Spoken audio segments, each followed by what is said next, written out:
Hi guys! Tara, samahan niyo ako guys. Kukuha tayo ngayon ng student permit para sa lisensya. Tara, hopefully makakuha tayo today. Hindi natin alam yung process. So, check out natin kung ano yung process. Bagong process ng pagkuha ng student permit ngayon sa LTO. So, tara!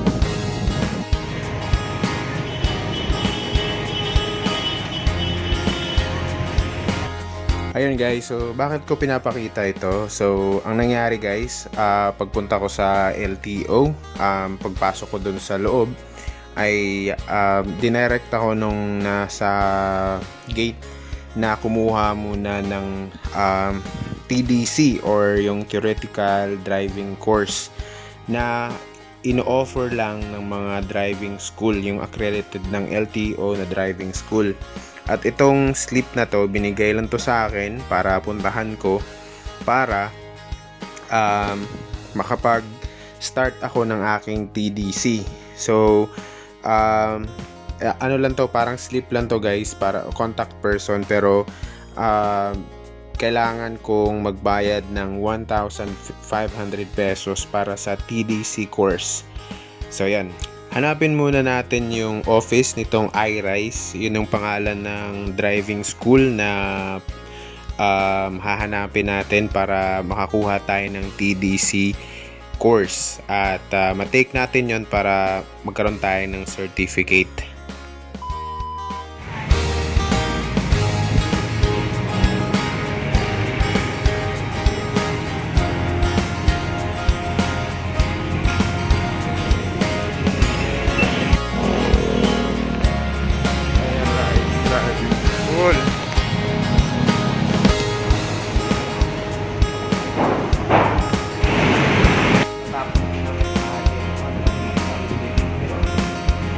So, yun guys, ito yung mga requirements para makakuha ng student permit. Nakalagay dyan is TDC certificate na worth 1,500, tapos medical certificate worth 500, 2 months validity, at saka PSA birth certificate.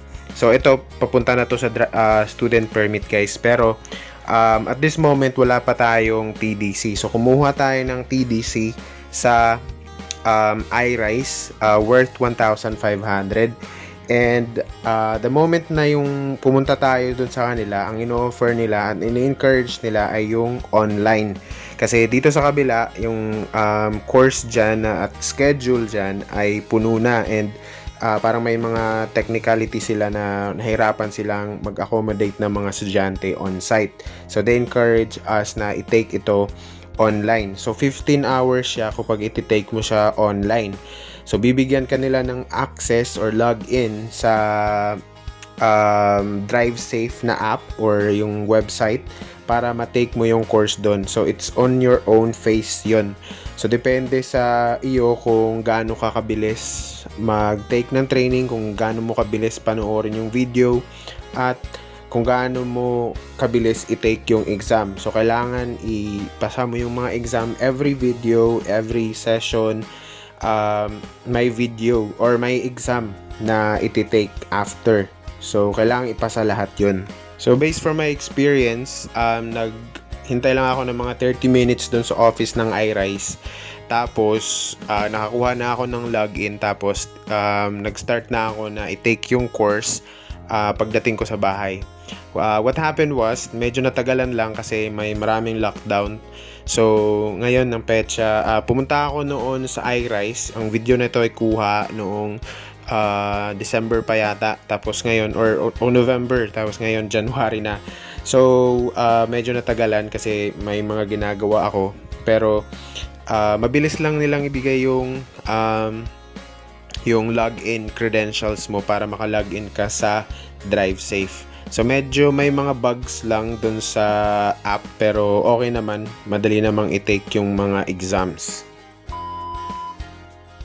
Ayan guys, so meron na tayong TDC certificate and ready to go na tayo to apply for our student permit.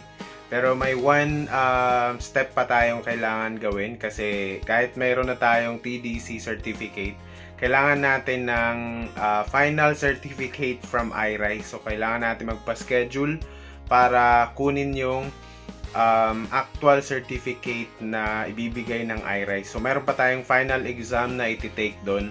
So, kailangan aralin ulit natin yung inaral natin. Sabi naman nila, kung ano yung tinake ko dun sa final exam sa online, yun din yung ibibigay nila. So, same lang. So, kailangan mo lang alalahanin. So, 35 items yata yon. Tapos, pag once you pass, makukuha mo na yung certificate from them. Tapos, yun yung ipipresent mo sa LTO para makapag-apply ka ng student permit. So, di ko lang alam kung magkano ang babayaran sa LTO. Pero, I think, maliit lang yon, minimal fee lang yung babayaran. I think, 200 or 500 lang. So, bali, 1.5 sa TDC certificate or sa TDC. Tapos, 500 sa medical, so that's 2,000 pesos na. Tapos siguro less than 500 dun sa bayad ng yung student permit mismo. Hindi naman siguro aabot ng 1,000 yun, pero siyempre hindi natin alam. Kasi dati nung kumuha ako ng student permit way back 2018, wala pang 500 yung student permit mismo. So, yun guys, yun lang yung mga expect natin pag kukuha tayo ng student permit. Alright, thank you for watching this video and God bless. Bye-bye!